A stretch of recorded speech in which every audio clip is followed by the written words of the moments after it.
I had nobody to talk to about what I was going through. So I called my father up. My dad, who was really not a religious man, said, Tim, if you're hurting this bad, maybe you should go to church. And I said, church? Why would I want to go to church? Why would God do this to me? I'm mad at God. This is Tim Colceri. Tim is telling me about the worst day of his life. A day that tested his faith, and one that, as you'll hear, still feels like an open wound. Well, it just crushed me. I was in such shock. And I thought, I got to get out of here. I need to go walk and be by myself. A lot of time has passed since the awful day that changed Tim's life forever. But as Tim and I chatted, it was clear that the pain he felt that fateful day was still very fresh in his mind. You go through shock first, what just happened. And then you're wondering why. And then I was just, oh my God, the whole time for so long. So what was the event that caused such awful and such long-lasting pain for decades? Tim got rejected. As you'll soon hear in some historic detail, Tim suffered one of the most incredible, protracted, and over-the-top rejections I'd ever heard of. But even though Tim's story of rejection is probably more extreme than anything you or I have experienced, I bet you can still relate to the hurt he's describing. Which raises some questions. Why does rejection feel so awful? And what strategies can we use to blunt the sharp emotional pain that it brings? Our minds are constantly telling us what to do to be happy. But what if our minds are wrong? What if our minds are lying to us, leading us away from what will really make us happy? The good news is that understanding the science of the mind can point us all back in the right direction. You're listening to The Happiness Lab with Dr. Laurie Santos.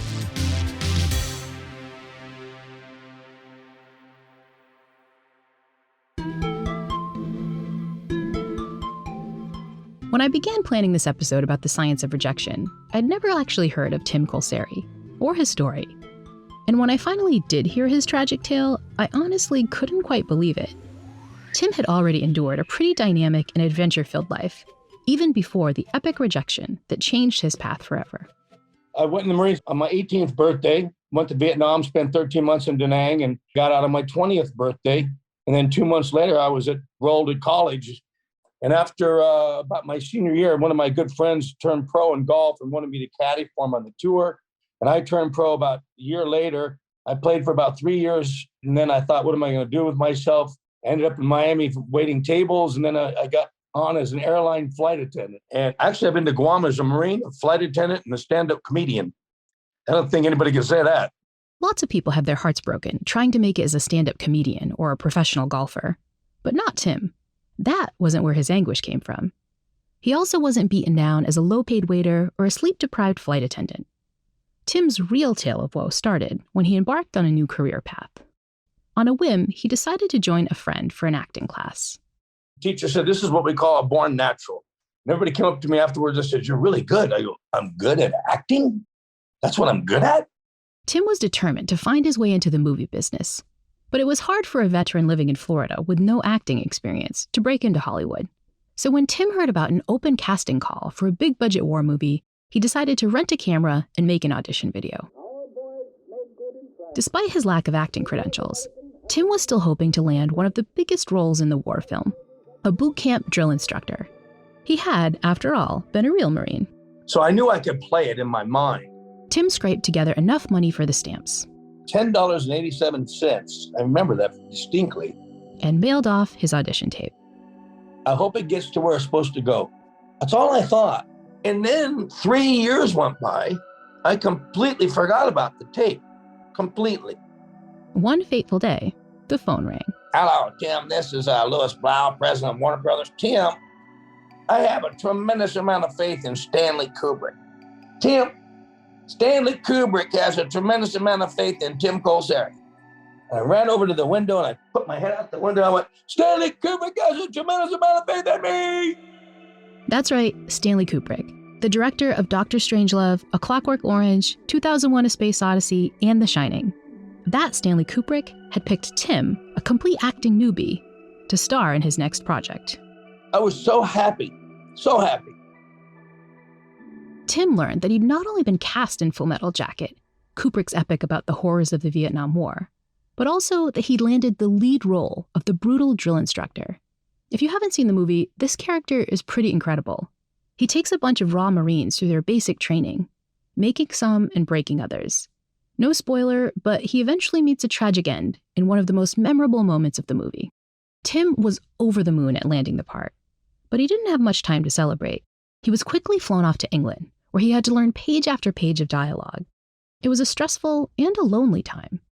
Because I was the drill instructor, they kept me away from the rest of the actors because they didn't want them to get to know me, because they wanted me to be menacing and mean in front of them when I did the scene.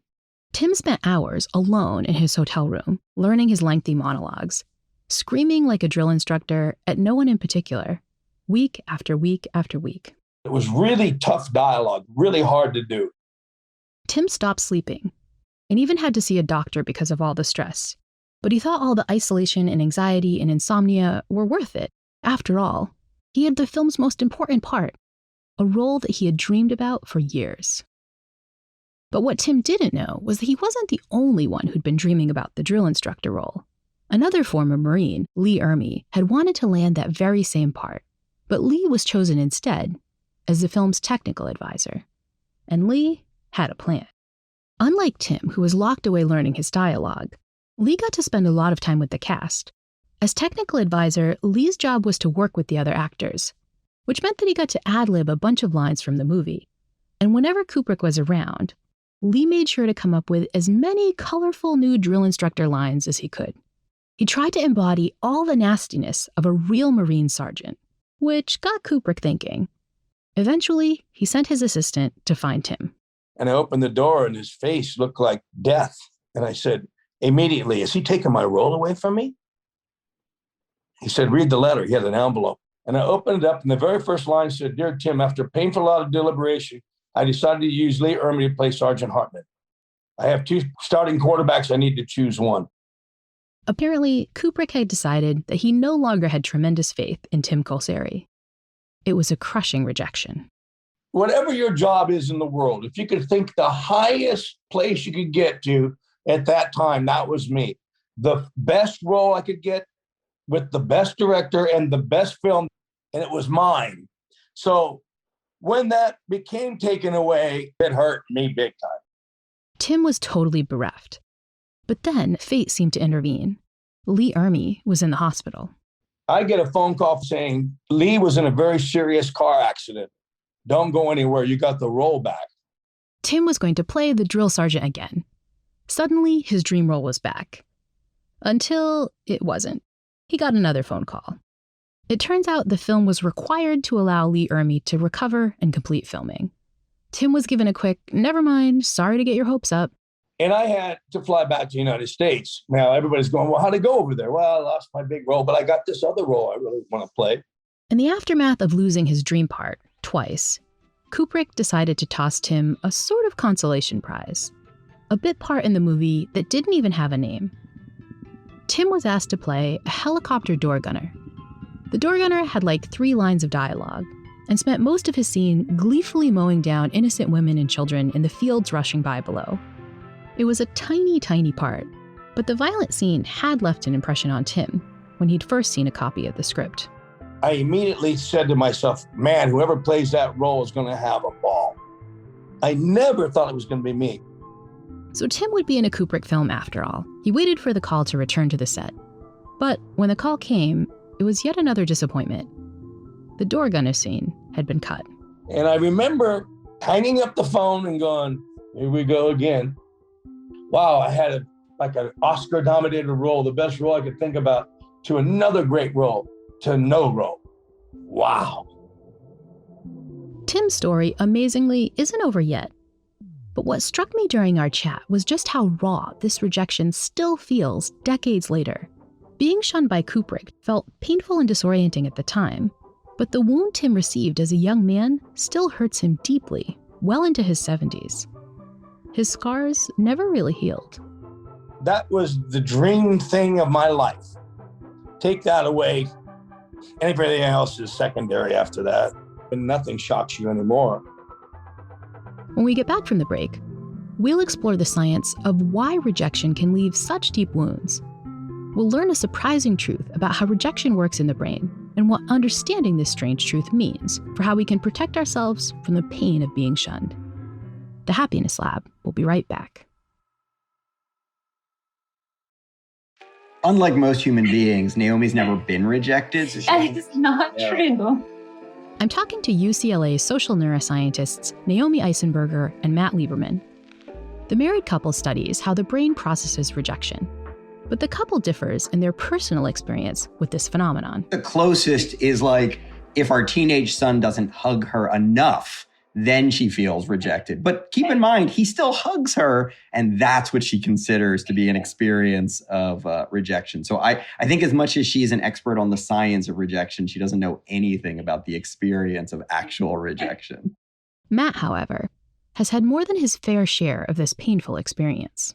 I have had like major rejection. I had, a 6-year relationship and completely out of the blue, like just had no idea it was coming. It was definitely one of the most painful experiences of my life. I think up until I had kidney stones, I would have said that was the most painful experience of my life. It was really brutal. And the pain from that was not only awful then, but it lasted for, a solid 6 months. Early on in their careers, Naomi and Matt knew that they wanted to study this painful emotion better. So they decided to embark on a neuroscientific study of rejection to figure out how being shunned was processed in our brains. But they weren't totally sure how to start. Because when you think about it, rejection isn't all that easy to study in the laboratory, let alone inside a brain scanner. I mean, researchers can't just assign subjects to a condition in which they suddenly break off a decades-long romance or get fired from a major motion picture. Naomi and Matt were stumped about how to get their subjects to experimentally experience a sense of spurning. That is, until they met psychologist Kip Williams and learned about his new invention, cyberball. Cyberball has now become an important scientific tool for studying people's social emotions. But it kind of looks like a bad arcade game from the early 80s. Here's how it works. Cyberball is a 3-person game. You and 2 other players, real people who are allegedly sitting in another room, have to toss a virtual ball back and forth. For a while, the ball tossing goes in the way you'd expect. You throw the ball to the first player, that player throws it to the second player, and then the second player throws it back to you, and so on and so on. But then, something changes. You're playing this game with 2 other people, and all of a sudden, they completely leave you out, and they're just playing with each other. All of a sudden, and totally without warning, the other players stop throwing you the ball. In a flash, you are being rejected. Now, of course, getting dissed by 2 strangers in some lame arcade game isn't the same as getting dumped by your fiancé or fired by Stanley Kubrick. But Williams found that subjects who experience being left out in the game still have some amazingly strong reactions. Many subjects reported feeling deeply troubled. Some got super pissed off. Others just felt kind of sad and hurt. I don't understand. Why did they do that to me? That was so mean. I felt annoyed. I felt upset. Cyberball may look clunky, but the game causes people to feel all the hallmarks of social rejection. It was the exact sort of task that Matt and Naomi had been looking for. Wow, we could bring this into the fMRI scanner and see what is going on in the brain when people are being excluded. But even though Matt and Naomi had been thinking about studying rejection in the brain for a while, they weren't totally sure what they'd see. One possibility was that rejection worked like other negative emotions. And so you might expect to see neurons firing in regions like the amygdala, a part of the brain that's now famous for its role in yucky feelings like anxiety and fear. But Naomi's own intense terror of being shunned got her thinking that rejection might work differently than the usual fear response. What is it in our brains that is treating the possibility of rejection like, the possibility of imminent death? Like, why are they connected? So the couple began to wonder whether rejection could affect our body and brain in the same way as other physically deadly things, like a gunshot wound or cancer. We definitely talk about rejection as though it's a physical injury. We say someone hurt our feelings or broke our hearts. We talk about other people's actions as cutting to the core or leaving us emotionally scarred. Our colleagues, Jeff McDonald and Mark Leary, have sort of surveyed different languages to see, is this a universal thing? Is this specific to the English language? And they found, pretty universal patterns where across all of these different languages, you see people using pain-related words to describe rejection. And they actually argue that we have no other way to describe experiences of rejection except with these pain words. Our language might lump heartache and heartburn together, but do our brains really experience emotional hurt in the same way as physical pain? Naomi and Matt decided to test this by putting people inside an fMRI scanner and then having them play cyberball. The couple then looked at the parts of the brain that were more active when people got rejected. Their answer came one fateful afternoon when Naomi was beginning her data analysis in a shared graduate student office, which meant that Naomi wasn't the only one looking at brain scan results. My office mate at the time, she had done a study looking at pain, serious pain. Like this was in irritable bowel syndrome patients who were being stimulated in various ways. So this was real painful experience. Naomi and her office mate both had pictures of their subjects' brain responses up on the screen when Matt walked in. When he looked back and forth at the two computer screens, he was shocked. He couldn't tell which set of results was which. The brain responses of people who were in bowel pain looked just like the brain response of people who were rejected in cyberball. The results took the neuroscience community by storm and made many scholars realize that we hadn't given the pain of rejection the scientific attention it deserved. Humans are set up to value connection, to value social connection so much that our brains have figured out a way to use circuitry that's typically there to keep us from injuring our bodies, to keep us from feeling physical pain. That same circuitry is being used to make sure that we don't get cut off from others.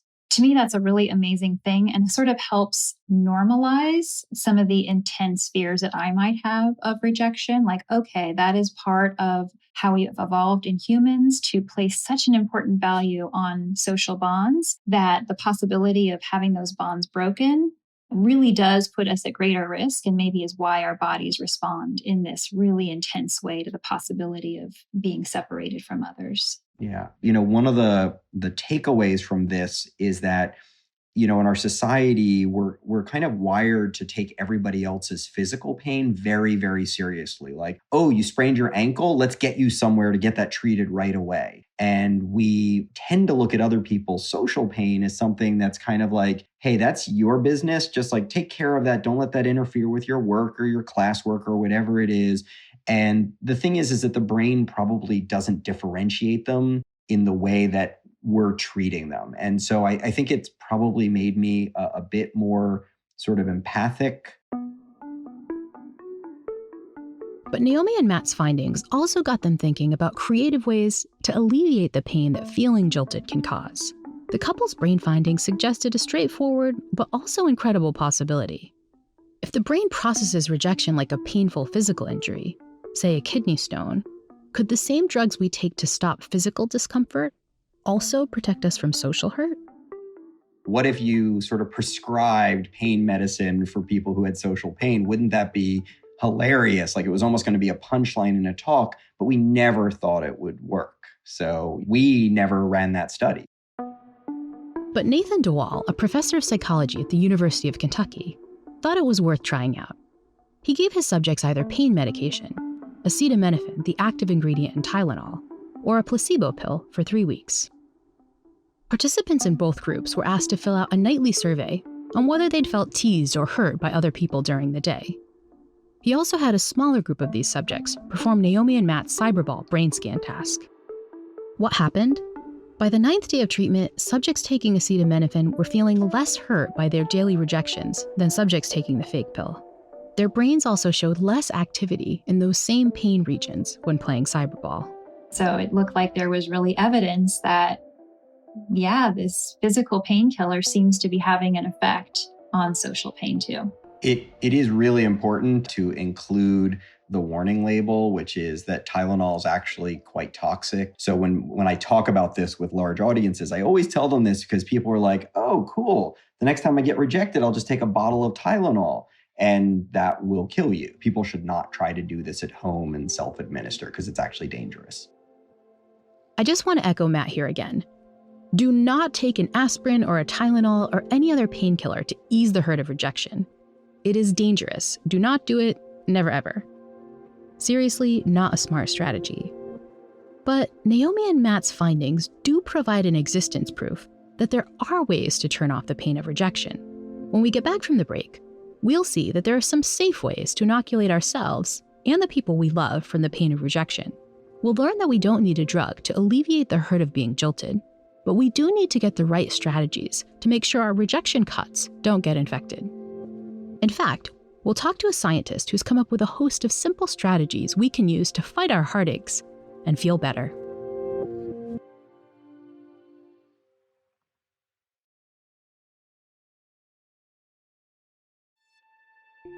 When I applied to graduate school for a PhD program, there were 10 programs that I wanted to apply to. 9 of them were good. 1 of them wasn't. I decided to apply all 10.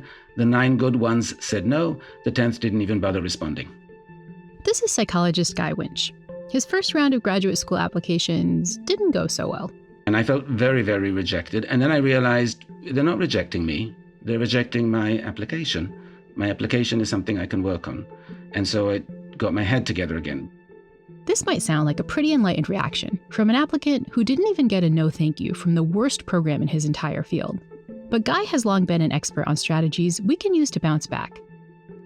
Guy is the co-host of Dear Therapists, a podcast that gives practical tips for how to recover when things don't work out in life. He's also the author of Emotional First Aid, Healing Rejection, Guilt, Failure, and Other Everyday Hurts. Well, the idea is that we all have a medicine cabinet at home. And we're actually very good. If you get a cut, you can actually, most people can look at it and estimate whether that requires a Band-Aid, a stitch, or a Uber to the emergency room. But we get emotional wounds on a daily basis, much more than we do physical ones these days, because we're not skateboarding as much as adults, or maybe we are. But we're not scraping our knees as much. We are experiencing failure. We are experiencing rejection. We are experiencing loneliness. And there's a lot of research that can tell us how we can soothe some of those pains and treat some of those wounds, except we're not aware of it and we don't use it. Now, that's not to say that we don't try to deal with our rejection pain. We often react very strongly to these emotions.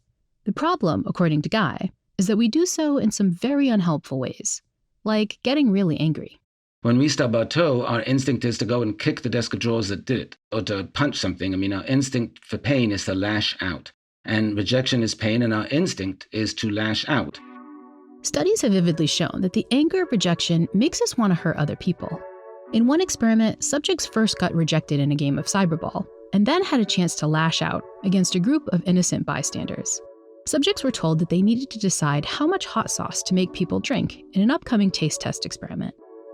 They were told that these taste testers didn't like spicy food, but that they would have to drink whatever size shot of hot sauce the subject poured. What happened? Subjects who were rejected in the cyberball task poured more than 4 times as much hot sauce as people who didn't get dissed.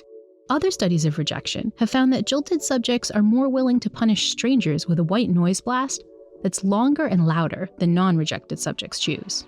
And that's mild, right? That's hot sauce and loud noise. But we also know that there are a ton of crimes of passion, except they're actually consequences of rejection, and they often involve very little passion, just the anger that comes from being rejected. And it's something that costs a lot of lives, especially for women, on an annual basis. Given the potential for such dire consequences, Guy argues that we need to learn how to treat rejection pain right away, the same way we'd grab a first aid kit to put a Band-Aid on a cut. If you leave it up to our mind to make the decision about what's the best way to heal an emotional wound, it will inadvertently send you down the wrong path. It will do the wrong thing because it's just trying to protect you from having that wound again. It's not trying to heal it in an adaptive way. When I think of rejection first aid, I'll be honest, I think of booze, frankly, and ice cream. It's like what I think of, so like, is this kind of common? You didn't invent booze and ice cream. Like in other words, that is the go-to. But we tend to numb the pain. That's our basic response. Let's numb it with sugar. Let's numb it with alcohol. All very well. Doesn't actually solve anything. You'll wake up feeling both hungover or nauseous and still in emotional pain the next day. So it's not necessarily the most useful. What would be useful is to counter some of the impacts by, first of all, exhibiting self-compassion. Like we literally go and find ways to beat ourselves up when our self-esteem is at its lowest point. And so instead of reviving our self-esteem and our confidence, we're actually doing the opposite. It's one of the most unfortunate tendencies we have post-rejection. So that's the first step of rejection first aid. Stop making all those rejection wounds worse. Don't kick yourself when you're already down with all that negative self-talk. But a second step is to fight the urge to lick your wounds in solitude. Healing from rejection requires a dose of social connection. We're tribal animals, and part of the rejection is about our need to belong, our need to feel affiliated with certain groups. It can be a church group, it can be our amateur softball league, it can be our clique of friends, our college roommates, but that group membership gives us literally this layer of protection, this shield, because we feel part of a group, we feel more protected. In the moment of rejection, you won't. But then go and reach out to your group and reconnect and have a few chats with people in the group to remind yourself of your fact that you belong, that people appreciate you. And it's an amazing tonic. But what if you can't get that social support in person? What if you're like Tim Colceri, stuck in a foreign country, away from your friends and family when you get fired or jilted? For situations like these, Guy recommends a practice he calls social snacking. Just as we grab a snack when we're hungry but can't eat a full meal, so too can we ease our social hunger with small reminders that we're connected to others. Studies show that merely surrounding yourself with pictures and mementos of people you love can make the hurt of rejection subside a bit. But the most important rejection first aid treatment, according to Guy, is a practice that actively helps you remember your own value. You need to recall that you're still a good person, but not in the way that self-help books suggest. You don't need to launch into a bunch of cheesy positive affirmations. Like, I'm beautiful and I'm going to find great love kind of things. And they often don't work because in the moment of rejection, you actually don't feel beautiful or very optimistic about finding great love. That will actually make you feel worse. Guy's work has found that a better value-boosting technique is to get really specific. Let's say it's the romantic domain. Your head is going to take you to all your shortcomings and deficiencies. What you need to do is balance that out. So make a list of every quality that you know you have. It's got to be stuff you know you have, not stuff you would like to have, but things you know you have. It's got to be real. That make you a good dating prospect. You're emotionally available. You're good with in-laws. You bake stupendous muffins. You give a back rub. Whatever it is, make the list long and exhaustive and varied. And then choose one of those things that's actually meaningful and write a couple of paragraphs about why that's a meaningful thing in relationships, how you've exhibited it in the past and how it's been appreciated or how it might be appreciated in the future. Do one of those a day when you're feeling rejected romantically. If it's about you got rejected from a job, do one about what makes you a good employee. You're loyal, you're reliable, you're responsible, you're timely, whatever it is. But do the things, write out what you're bringing to the table, what makes you valuable to directly counter that tendency to do the opposite in your head. Guy has found that leaving our emotional wounds untreated without any rejection first aid can have long-term negative impacts on our psychological health. We do think differently. We become very, very risk averse. We withdraw. Our instinct isn't to then go out and reconnect with the people who we can reconnect with. It's to withdraw because we become risk averse. We just don't want to suffer any more rejections. Guy's description of these long-term wounds made me think back to my conversation with actor Tim Colceri. Tim's experience of rejection cast a lifelong shadow over what should have been a moment of triumph to savor and enjoy. Because in the end, Tim did get to be in Kubrick's Full Metal Jacket. His consolation prize role as that violent door gunner got reinstated, and he found out that it was a more prestigious part than he initially realized. I found out later that they were thinking about Bruce Willis and Val Kilmer also for the role. Shooting the door gunner role also meant spending an entire day with the director who had hurt him so badly. I'm sitting back in Stanley's backyard at a helicopter right behind him, sipping wine, and he looked at me and went, "Tim, you have more energy than Kirk Douglas. Nobody will ever believe this." Connecting with Kubrick was Tim's first step to improving his sense of belonging and self-worth. But Tim got an even bigger sense of his own value when he attended the film's gala movie premiere. Two people over is Clint Eastwood and his wife, and Siskel and even Nicolas Cage. Everybody's there, and I'm going, this is weird, When the film began, Tim was still distracted by his feelings of rejection. He watched his replacement Lee Ermey's drill sergeant scenes with a jealous eye. I remember saying, "Oh, I could have done that line better. That's a new one. Oh, that's good. That's a good one." He didn't give that enough of that. I knew I could do that a little better. Ooh, that's a good one too. And then when I came on, which is an hour into the movie, right in the very middle of the film, I come on.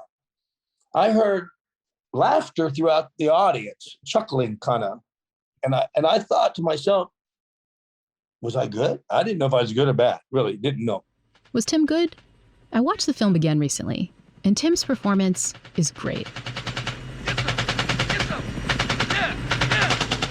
He's only on screen for a minute or two, but his dark and disturbing scene is one of the most memorable of the film. But as the years went by, the recognition he received still wasn't enough to blot out all the hurt he experienced. You know what I said for 35 years? Every single person said, "You were in Full Metal Jacket." The very first thing I said was, yeah, I originally was the drill instructor before the door gunner. I always wanted to tell them I had that role, which is terrible. I should have been proud to just say I was the door gunner and talk about that. But I always wanted to refer back to poor me getting screwed by having the best role in the movie, you know. I don't know why I was like that, but it took me a long time to get over that. Only now, decades later, has Tim finally taken steps to treat his emotional pain. In fact, he started to follow a lot of the advice Guy described. Tim recently developed an entire one-man show about his life. The show does address the Kubrick debacle, but it spends even more time on the other parts of Tim's life, ones that he's proud of, like his own time in boot camp and funny stories from his life as a flight attendant. We got 2 doors each in the aircraft and window exits over each wing. Jack and Coke, Bloody Mary. In the end, Tim has successfully applied the first aid needed to heal his feelings of hurt. He's even been able to look back more philosophically on his relationship with Stanley Kubrick. He wanted me in his movie, you know, and I appreciate that. I mean, somehow Stanley and me made it work, and it really worked. It worked more than probably Stanley ever thought or me. People to this day still recite almost all my dialogue. It just blows me away. When someone lets you know that they don't want you in their life, in their workplace, in their school, or even in their Hollywood movie, it can be a crushing blow. But in making this episode, I've learned that we don't need to suffer the pain of rejection. By understanding how rejection works, we can learn how to heal life's emotional wounds. But the science shows that we do need to take that pain seriously. We need to react to life's rejections quickly, just like we would a cut or a burn. When we're in emotional pain, we need quick emotional first aid. So the next time you're rebuffed, don't just do what comes naturally and turn to the ice cream and booze. Ease your hurt by making sure you connect with people who love and value you. And be sure to prevent that long-term emotional scarring by reminding yourself of the many qualities and blessings you still enjoy, ones that losing a job or a romantic partner just don't change. And of course, it never hurts to learn more about other strategies you can use to feel happier, even in tough times. That's a dose of medicine you're sure to get in the next episode of The Happiness Lab with me, Dr. Laurie Santos.